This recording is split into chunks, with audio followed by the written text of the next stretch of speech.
Hello everyone. स्वागत है आप सभी का स्टेप टू सक्सेस क्लासेस में डेली करंट अफेयर सीरीज में। आज के वीडियो में हम लोग 1 से 5 मार्च तक का करंट डिस्कस कर रहे हैं। ठीक है, अब एक दो वीडियो के बाद जो है वो सारा आपका करंट स्ट्रीमलाइन हो जाएगा और टाइम टू टाइम जो है वो वीडियो अपडेट होने लगेंगे। स्टार्ट करते हैं अपने आज के पहले क्वेश्चन से।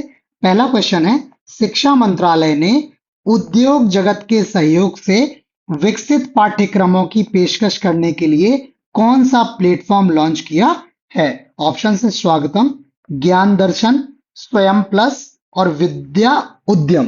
ठीक है, तो इसका जो सही जवाब है ऑप्शन सी है। ये स्वयं प्लस नाम से जो है वो एक शिक्षा मंत्रालय ने पाठ्य वो प्लेटफॉर्म जो है वो लॉन्च किया गया है। ठीक है, ये प्लेटफॉर्म के लिए नोडल एजेंसी जो है, जो नोडल एजेंसी का काम करेगी वो है आईआईटी मद्रास। ठीक है, और इसमें एल&टी, माइक्रोसॉफ्ट और सिस्को सहित उद्योग के अग्रणी जो कंपनियां हैं वो क्या करेंगी, इस प्लेटफॉर्म के माध्यम से रोजगार और पेशेवर विकास केंद्रित पाठ्यक्रम जो है वो पेश करेंगी। कंपनियां जो है इस तरह का पाठ्यक्रम पेश करेंगी जो उनको आवश्यकता है, जिसकी वजह से ऐसे प्रशिक्षित पेशेवरों को वो क्या कर सके, काम दे सकें। ठीक है, तो इस तरह के जो है वो पाठ्यक्रम इस प्लेटफॉर्म के तहत उपलब्ध कराएंगे। और ये पाठ्यक्रम न केवल सैद्धांतिक ज्ञान या थ्योरेटिकल जो नॉलेज है वो प्रदान करेंगे, बल्कि नौकरी बाजार द्वारा मांगे जाने वाले कौशल भी प्रदान करेंगे। जो एक्चुअल में जॉब की रिक्वायरमेंट है वैसे पेशेवरों को ये जो है वो बनाएंगे। ठीक है, इन पाठ्यक्रमों के माध्यम से, ताकि जो उद्योग जगत है उसको ट्रेंड वर्कफोर्स मिल जाए और ट्रेनिंग के टाइम पर जो समय लगता है, ठीक है, या जो जॉब रिक्वायर्ड जो स्किल्स होते हैं जिनमें समय लगता है वो समय को बचाया जा सके। तो इस तरह से जो है ये प्लेटफॉर्म लॉन्च किया गया है। अगला क्वेश्चन देखते हैं। अगला क्वेश्चन है, अंतरराष्ट्रीय बौद्धिक संपदा इंटेलेक्चुअल प्रॉपर्टी सूचकांक 2024 में भारत की रैंक कौन सी रही है? 38वीं, 40वीं, 39वीं और 42वीं। तो सही जवाब जो है इसका ऑप्शन डी है। ये आईपी इंडेक्स 2024 में भारत की रैंक जो है वो 42वीं रही है। कुल 55 देशों के आधार पर ये रैंक बनाई है, जिसमें भारत ने 42वीं रैंक हासिल की है।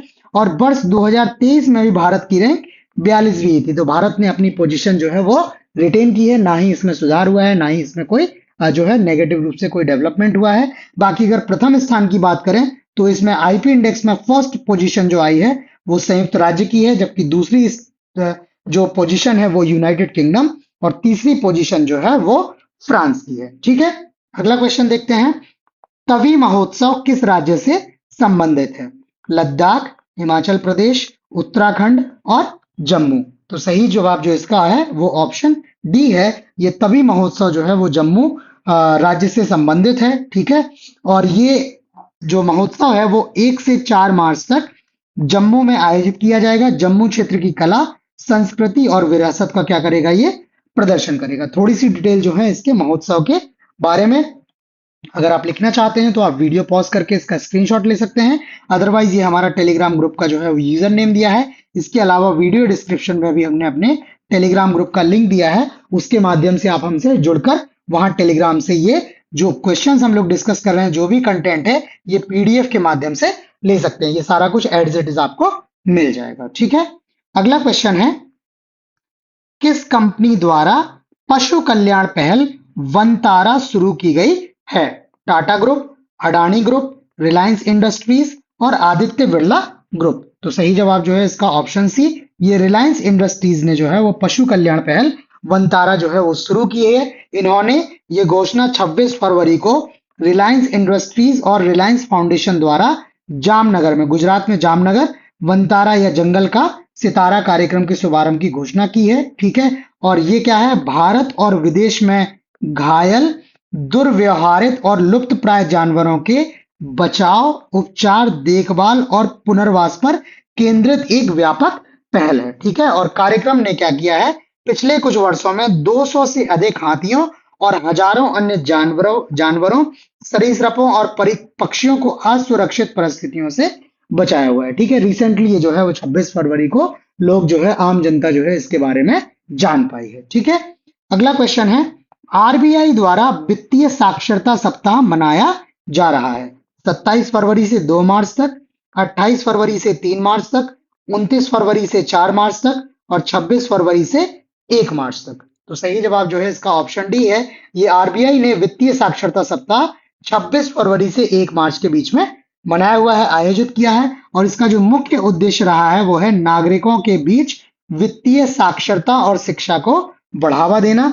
और इसकी जो थीम रही है सप्ताह की वो है सही शुरुआत करें, वित्तीय रूप से स्मार्ट बने। ठीक है, और ये कार्यक्रम जो है वित्तीय साक्षरता सप्ताह का कार्यक्रम जो है वो आरबीआई द्वारा वर्ष 2016 से लगातार आयोजित किया जा रहा है। ठीक, अगला क्वेश्चन है, उत्तर प्रदेश में किस समूह द्वारा भारत के पहले गोला बारूद मिसाइल विनिर्माण परिसर का अनावरण किया गया है, इनॉग्रेशन किया गया है?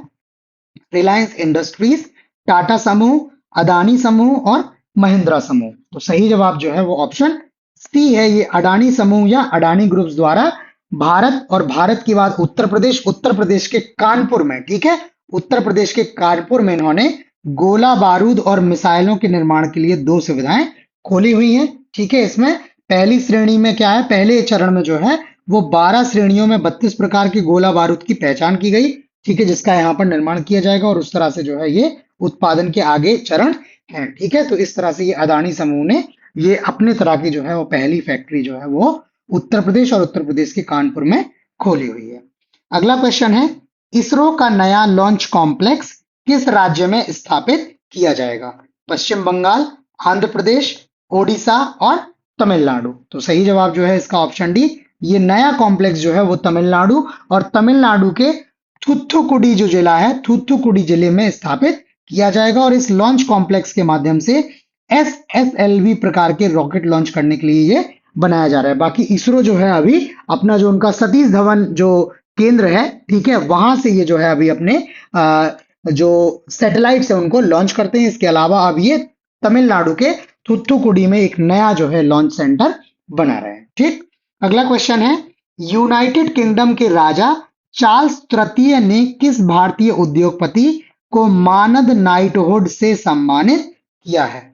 रतन टाटा, आनंद महिंद्रा, सुनील भारती मित्तल और गौतम अडानी। तो सही जवाब इसका ऑप्शन सी है, ये सुनील भारती मित्तल जी जो हैं वो यूनाइटेड किंगडम की मानद नाइटहुड से इनको सम्मानित किया है। वहां के राजा चार्ल्स थर्ड ने जो है इनको सम्मानित किया गया है। ठीक है, और ये पुरस्कार पाने वाले, ये सम्मान पाने वाले सुनील मित्तल जी जो हैं वो पहले भारतीय नागरिक हैं। ठीक है, जो है मित्तल जी को ब्रिटिश साम्राज्य के सबसे उत्कृष्ट ऑर्डर के नाइट कमांडर का खिताब मिला हुआ है। ये ब्रिटिश संप्रभु द्वारा नागरिकों को दिया जाने वाला सबसे बड़ा सम्मान है। ठीक है, ये सबसे बड़ा जो है वो सिविलियन अवार्ड है। जैसे हमारे यहाँ भारत रत्न जो है वो सबसे बड़ा सिविलियन अवार्ड है, वैसे ही ये वहां का सबसे बड़ा सिविलियन अवार्ड है। ठीक है, और इसे क्या है, विदेशी नागरिक इसे अपनी उत्कृष्ट उपलब्धियों के लिए सराहना के प्रतीक के रूप में प्राप्त करते हैं। ठीक है, अगला क्वेश्चन है, केंद्रीय मंत्रिमंडल ने पीएम सूर्य घर मुफ्त बिजली योजना के लिए कितने करोड़ के पैकेज को मंजूरी दी है? ऑप्शन है 45,021 करोड़, 55,021 करोड़, 65,021 करोड़ और 75,021 करोड़। तो सही जवाब जो है इसका ऑप्शन डी है, ये केंद्रीय मंत्रिमंडल ने जो है वो 75,021 करोड़ रुपए के पैकेज की मंजूरी दी है पीएम सूर्य घर मुफ्त बिजली योजना के लिए। ठीक है, इस योजना के तहत सरकार 1 करोड़ परिवारों को 300 यूनिट मुफ्त बिजली प्रदान करने की योजना रखी है। ठीक है, 300 यूनिट तक जो है वो बिजली इनको मुफ्त दी जा सके। कैसे कि लोग जो है वो अपने घरों पर क्या करें, सोलर पैनल बनाए और उन पैनल से क्या हो, बिजली मिले और उस बिजली का उपयोग वो अपनी आवश्यकताओं की पूर्ति के लिए करें। और लोगों को जो है वो इसके लिए प्रेरित करने के लिए सरकार क्या करेगी, 2 किलोवाट तक की क्षमता स्थापित करने की लागत जो आएगी उसका 60%, और अगर 2 से 3 किलोवाट क्षमता का आप सिस्टम लगा रहे हैं तो जो लागत का 40% भाग होगा वो सरकार वहन करेगी। इसके अलावा जो है 1 किलोवाट सिस्टम के लिए सरकार 30,000 रुपए, 2 किलोवाट सिस्टम के लिए सरकार 60,000 रुपए और 3 किलोवाट या उससे अधिक तक के सिस्टम के लिए जो है वो 78,000 रुपए की सब्सिडी भी प्रदान करेगी। ठीक है, अगला क्वेश्चन है, भारतीय प्राणी सर्वेक्षण जूलॉजिकल सर्वे ऑफ इंडिया ने हेड शील्ड समुद्री स्लग की खोजी गई नई प्रजाति का नाम किसके नाम पर रखा है? नरेंद्र मोदी, अमित शाह, अटल बिहारी वाजपेयी और महामहिम राष्ट्रपति महोदया द्रौपदी मुर्मू। तो इसका सही जवाब जो है ऑप्शन डी है ये जो माननीय राष्ट्रपति महोदय हैं द्रौपदी मुर्मू जी, उनके नाम पर भारतीय प्राणी सर्वेक्षण ने नई जो इन्होंने हेड शील्ड समुद्री स्लग खोजा है उसका नाम इन्होंने रखा है। इसका नाम जो इन्होंने रखा है वो मेलानोक्लेमिस द्रौपदी, इसका जो है वो नाम रखा गया है। ये उड़ीसा और पश्चिम बंगाल के उदयपुर और दीघा तटों पर ये जो है प्रजाति खोजी गई है, ठीक है। और ये प्रजाति जो है वो एक छोटी अकशेरुकी प्राणी है जिसकी अधिकतम लंबाई 7 मिलीमीटर तक होती है। यह भूरे काले रंग का होता है जिसके पिछले सिर पर रूबी लाल धब्बा, रूबी के जैसा जो रूबी का जो लाल कलर होता है उस लाल कलर का जो है इस पर धब्बा पाया जाता है, ठीक है। अगला क्वेश्चन है, भारत में तेंदुओं की स्थिति रिपोर्ट के अनुसार सर्वाधिक तेंदुओं की संख्या किस राज्य में है? ऑप्शन है तमिलनाडु, कर्नाटक, मध्य प्रदेश और महाराष्ट्र। तो सही जवाब जो है इसका ऑप्शन सी है। भारत में सर्वाधिक तेंदुओं की संख्या जो है वो मध्य प्रदेश राज्य में है। जो रिपोर्ट आई है उस रिपोर्ट के अनुसार वर्ष 2018 से 2022 के बीच में जो है वो भारत में तेंदुओं की संख्या में 1000 से ज्यादा की वृद्धि हुई है। अब तेंदुओं की जो कुल संख्या है वो 13,874 हो गई है, जबकि 2018 में यह संख्या जो है वो 12,852 थी। तो लगभग 1000 की जो है 1000 से अधिक की इसमें वृद्धि हुई है। और अगर सर्वाधिक संख्या किसी पर्टिकुलर राज्य की करें तो मध्य प्रदेश में जो है वो सर्वाधिक जनसंख्या है तेंदुओं की 3907, 3907 है, ठीक है। महाराष्ट्र में तेंदुओं की संख्या, उसके बाद कर्नाटक और तमिलनाडु में तेंदुओं की संख्या भी हमने यहाँ पर लिखी हुई है, ठीक है। बाकी एक आंकड़ा थोड़ा सा वरीसम है, वो है शिवालिक पहाड़ियों और सिंधु गंगा के मैदानों में तेंदुओं की संख्या जो है वो 2018 में 1253 से घटकर 2022 में 1109 हो गई है। इन पर्टिकुलर एरियाज में जो है वो तेंदुओं की संख्या कम हो रही है, ठीक है। अगला क्वेश्चन है, एक समान केवाईसी नो योर कस्टमर तंत्र पर समिति का गठन किसके नेतृत्व में किया गया है? जी रोहिणी, टीवी सोमनाथन, रामनाथ कोविंद और अजय लांबा। तो सही जवाब जो है इसका ऑप्शन बी है। ये टीवी सोमनाथन जी की अध्यक्षता में जो है एक समिति का गठन किया है एक समान केवाईसी तंत्र पर रिकमेंडेशन देने के लिए। बाकी ये जी रोहिणी जो कमेटी है ये ओबीसी जो अदर बैकवर्ड क्लास है, कास्ट हैं, उनके उपवर्गीकरण के लिए, जबकि राष्ट्रपति जो है पूर्व राष्ट्रपति रामनाथ कोविंद जी, उनके अध्यक्षता में एक कमेटी बनाई है वन नेशन वन इलेक्शन के लिए। और अजय लांबा जी जो है मणिपुर में जो हिंसा हुई थी उस हिंसा के लिए जो है हिंसा के बाद जो है ये कमेटी इनके नेतृत्व में बनाई गई थी। तो ये चारों जो है वो समितियां हैं और काफी चर्चित समितियां हैं, ठीक। बाकी ये जो है जो टीवी सोमनाथन जी की अध्यक्षता में कमेटी है वो एक समान केवाईसी तंत्र लागू करने के तरीकों की सिफारिशें करेगी, किस तरह से जो है वो यूनिफॉर्म हो जाए, एक तरह का हो जाए, ठीक है। अगला क्वेश्चन है, आयुष्मान भारत पीएम जय के तहत 5 करोड़ आयुष्मान कार्ड जारी करने वाला देश का पहला राज्य बन गया है। उत्तर प्रदेश, मध्य प्रदेश, गुजरात और महाराष्ट्र। तो इसका सही जवाब जो है आपका ऑप्शन ए है। ये 5 करोड़ से अधिक जो है वो आयुष्मान कार्ड जारी करने वाला देश का पहला राज्य जो है वो उत्तर प्रदेश बन गया है। उत्तर प्रदेश सरकार ने कुल 50,17,920 आयुष्मान कार्ड जारी किए हैं और करीब 7 करोड़ 43,82,304 व्यक्तियों को इसमें लाभान्वित किया है, ठीक है। और इस योजना के तहत राज्य में कुल जो है वो 3,716 अस्पताल सूचीबद्ध हैं और इस योजना के तहत प्रतिदिन जो मरीजों के भर्ती होने का औसत 2000 था, अब बढ़कर लगभग 8000 प्रतिदिन हो गया है। लगभग 8000 मरीज जो है वो प्रतिदिन इस पीएम जो है आयुष्मान कार्ड है इस कार्ड के का जो है वो लाभ ले पा रहे हैं, ठीक है। अगला क्वेश्चन है, इंटरनेशनल बिग कैट अलायंस की स्थापना किस समयावधि के लिए की जाएगी?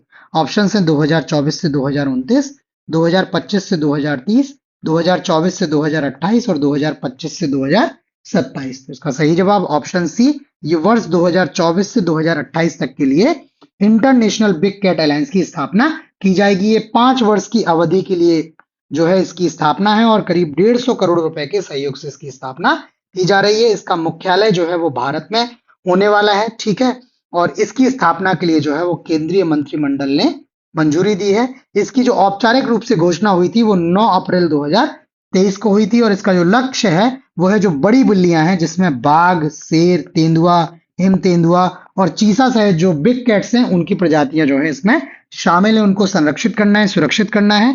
और इसमें जो है वो ब्राजील, नेपाल, बांग्लादेश और मलेशिया सहित 16 देश औपचारिक रूप से ऑफिशियली जो है वो इस संगठन में शामिल हो चुके हैं। जिन जिन देशों में ये जो बिग कैट्स पाई जाती हैं वो संभव है सभी देश जो है वो इसके मेंबर रहेंगे। ठीक है, अगला क्वेश्चन देखते हैं। उत्तर प्रदेश के किस जिले में धर्मपथ का शिलान्यास किया गया है? गोरखपुर, प्रयागराज, जौनपुर और वाराणसी। तो सही जवाब जो है इसका ऑप्शन सी है। ये जौनपुर राज्य में जो है वो उत्तर प्रदेश के, सॉरी जौनपुर राज्य बोल रहा हूं, उत्तर प्रदेश के जौनपुर जिले में धर्मपथ का शिलान्यास किया गया है। ये शिलान्यास जो है वो 1 मार्च 2024 को केंद्रीय जो है सड़क एवं परिवहन मंत्री जो है नितिन गडकरी जी, उनके द्वारा जो है इसका शिलान्यास किया गया है। और ये धर्मपथ जो है वो जौनपुर को अयोध्या, वाराणसी और मिर्जापुर से जोड़ेगा। ठीक है, इसमें राष्ट्रीय राजमार्ग संख्या 135A के तहत जौनपुर से अकबरपुर मार्ग पर 4 लेन की 4 लेन रोड जो है इसमें बनाई जाएगी। अगला क्वेश्चन, मूडीज ने भारत की 2024 जीडीपी का अनुमान बढ़ाकर कितना कर दिया है?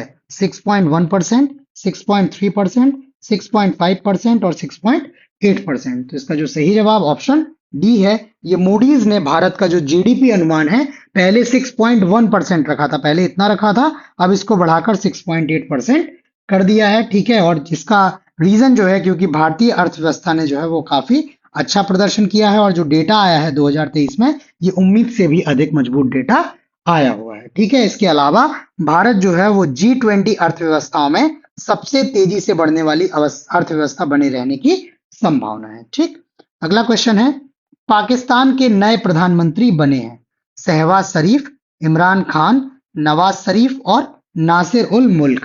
तो इसका सही जवाब जो है वो ऑप्शन ए है। ये शहबाज शरीफ जी जो हैं ये पाकिस्तान के नए प्रधानमंत्री बने हैं। ये पाकिस्तान की जो पार्टियां हैं, पहली है Pakistan Muslim league Nawaz PML Nawaz N और पाकिस्तान पीपल्स पार्टी PPP, इन दोनों पार्टियों के संयुक्त रूप से जो है वो उम्मीदवार हैं, सर्वसम्मत उम्मीदवार हैं शहबाज शरीफ जी। ठीक है, ये जो है वो प्रधानमंत्री बन गए हैं। बाकी अगर पाकिस्तान के जो सदन है, संसद है, उसकी सदस्य संख्या की बात करें तो उसकी सदस्य संख्या जो है वो 336 है, जिसमें इन दोनों पार्टियों को मिलाकर क्या है 201 वोट मिले हुए हैं। ठीक है, जबकि एक सबसे चौंकाने वाला आंकड़ा ये है कि जो पूर्व प्रधानमंत्री है इमरान खान, उनकी पार्टी के कैंडिडेट है उमर अयूब खान, इनको सिर्फ जो है वो 92 वोट मिले हैं। बाकी पाकिस्तान का जो चुनाव है वो इसलिए भी चर्चा में रहा है बिकॉज माना जा रहा है कि चुनाव में जो है वो काफी हद तक क्या है जो इंटरफेरेंस रहा है। ठीक है, और जो रिजल्ट आए हैं वो निष्पक्ष रिजल्ट नहीं आए हुए हैं। ठीक है, और एक जो चुनाव अधिकारी है उन्होंने भी जो है इस तरह की बातें की है जिससे इस शंका को जो है वो और बल मिलता है। ठीक, अगला क्वेश्चन है, पहला स्वदेशी निर्मित हाइड्रोजन इलेक्ट्रोलाइजर हरित हाइड्रोजन संयंत्र किस राज्य में चालू किया गया है? गुजरात, उत्तर प्रदेश, मध्य प्रदेश और राजस्थान। तो सही जवाब इसका ऑप्शन ए है। ये गुजरात में देश का पहला स्वदेश निर्मित हाइड्रोजन इलेक्ट्रोलाइजर हरित हाइड्रोजन संयंत्र जो है वो स्थापित किया गया है। ये L&T लार्सन एंड ट्रूबो कंपनी द्वारा गुजरात के हजीरा में स्थापित किया गया है और इस इलेक्ट्रोलाइजर से 1 मेगावाट जिसको 2 मेगावाट तक एक्सपेंड किया जा सकता है कि रेटेड बिजली क्षमता वाला यह इलेक्ट्रोलाइजर 200 जो है वो नॉर्मल क्यूबिक मीटर प्रति पर घंटा हाइड्रोजन का उत्पादन ये क्या है कर सकता है। ये इलेक्ट्रोलिसिस जो प्रोसेस है इसके माध्यम से H2O को 2 अणुओं हाइड्रोजन और ऑक्सीजन में विभाजित करके बनाया जाता है। जब हाइड्रोजन और ऑक्सीजन विभाजित हो जाएगी तो उससे आपको हाइड्रोजन मिल जाएगी। और इस विधि के लिए जो इलेक्ट्रोलाइजर है इसकी आवश्यकता होती है यदि यह नवीकरणीय ऊर्जा द्वारा संचालित होता है। ये जो इलेक्ट्रोलाइजर है ये अगर इसका जो ऑपरेशन है वो नवीकरणीय ऊर्जा द्वारा होता है तो जो बनने वाला उत्पाद है उसको हरित हाइड्रोजन कहा जाता है और ये एक ईंधन है जो ग्रीन हाउस उत्सर्जन से मुक्त है। ठीक है, तो इस तरह से ये इलेक्ट्रोलाइजर जो है वो कार्य करता है। अगला क्वेश्चन, समुद्री अभ्यास समुद्र लक्ष्मण किन 2 देशों की नौसेनाओं के बीच आयोजित किया गया? भारत और श्रीलंका, भारत और सिंगापुर, भारत और मलेशिया, भारत और म्यांमार। तो इसका सही जवाब ऑप्शन सी है। ये समुद्र लक्ष्मण जो है वो भारत और मलेशिया की नौसेनाओं के बीच में आयोजित किया गया। इसका आयोजन जो है वो 28 फरवरी से 2 मार्च 2024 के बीच विशाखापत्तनम में आयोजित किया गया। ठीक है, और इसका उद्देश्य जो है वो ज्ञान के आधार को बढ़ाना, सर्वोत्तम प्रथाओं को साझा करना और महासागर से संबंधित दृष्टिकोण पर आपसी सहयोग को और बढ़ाना है। ठीक है, बाकी ये जो है वो दोनों देशों की नौसेनाओं के बीच का अभ्यास है। अगला क्वेश्चन, विश्व वन्य जीव दिवस कब मनाया जाता है? 2 मार्च, 3 मार्च, 4 मार्च और 5 मार्च। तो सही जवाब जो है इसका ऑप्शन बी है। प्रति वर्ष 3 मार्च को विश्व वन्य जीव दिवस के रूप में मनाया जाता है। ठीक है, किसके लिए? वन्य जीव जो है, जंगली जानवर जो हैं और पौधे हैं, उनकी सुरक्षा के बारे में लोगों की बीच जागरूकता बढ़ाने के लिए ये दिवस मनाया जाता है। वर्ष 2024 का जो दिवस है उसका थीम अगर विषय की बात की है तो वो है लोगों और ग्रहों को जोड़ना, वन्य जीव संरक्षण में डिजिटल नवाचार की खोज। बाकी वर्ष 2013 में संयुक्त राष्ट्र महासभा यूनाइटेड नेशन जनरल असेंबली ने 3 मार्च को संयुक्त राष्ट्र विश्व जन वन्य जीव के दिवस के रूप में घोषित किया था और तब से जो है वर्ष 2013 से लगातार जो है वो 3 मार्च को विश्व वन्य जीव दिवस के रूप में मनाया जा रहा है। अगला क्वेश्चन, विश्व की पहली वैदिक घड़ी का उद्घाटन कहाँ किया गया है? उज्जैन, वाराणसी, नासिक और प्रयागराज। तो सही जवाब जो है वो ऑप्शन ए है, जो मध्य प्रदेश का उज्जैन है। और अगर उज्जैन में भी बात करें तो उज्जैन के भीतर जो जंतर मंतर है वहां पर विश्व की पहली वैदिक घड़ी का उद्घाटन किया गया है। ये उद्घाटन जो है वो 1 मार्च को प्रधानमंत्री नरेंद्र मोदी जी द्वारा जो है वो किया गया। और ये जो वैदिक घड़ी है ये 85 फुट ऊंचे टावर पर लगी है और इसका नाम है विक्रमादित्य वैदिक घड़ी। ये विक्रमादित्य जो है इन्होंने एक विक्रम संवत की शुरुआत की थी। अगर आप सभी को जानकारी हो कि ये विक्रम संवत कब से स्टार्ट होता है और नॉर्मल कैलेंडर में क्या जोड़ के या क्या घटा के जानकारी निकाली जाती है कि कौन सा विक्रम संवत चल रहा है, तो प्लीज हमें कमेंट करके जरूर बताएं ताकि और लोग भी जो है इसके बारे में जान सकें। बाकी 2 संवत हैं, विक्रम संवत और शक संवत, ये बहुत महत्वपूर्ण है। आपको पता होना चाहिए कि ये किसने स्टार्ट किए थे, क्यों स्टार्ट किए थे, और ये जो है नॉर्मल हमारा जो सन है, ठीक है, जैसे अभी हम लोग 2024 में है तो इसमें क्या जोड़ के क्या घटा के जो है विक्रम और शक संवत निकाले जा सकते हैं। इसके अतिरिक्त जो है ये घड़ी क्या करेगी? वैदिक हिंदू पंचांग, ग्रहों की स्थिति, मुहूर्त और ज्योतिषीय गणनाओं के बारे में जानकारी प्रदर्शित करेगी। इसके अलावा ये भारतीय मानक समय इंडियन स्टैंडर्ड टाइम और ग्रीनविच मीन टाइम जीएमटी भी क्या करेगी? दिखाएगी। तो इस तरह से जो है ये घड़ी 3 तरह से आपको समय दिखाएगी। ठीक, तो आज वीडियो में इतना ही। आपको वीडियो कैसा लगा प्लीज लाइक करके कमेंट करके हमें जरूर बताएं और आप चैनल को सब्सक्राइब करके नोटिफिकेशंस भी ऑन कर लें ताकि आपको नए क्वेश्चंस के बारे में टाइमली अपडेट्स मिलती रहे। ठीक है, तो बाकी आज इतना ही। नए क्वेश्चंस के साथ कल मिलते हैं, तब तक के लिए धन्यवाद।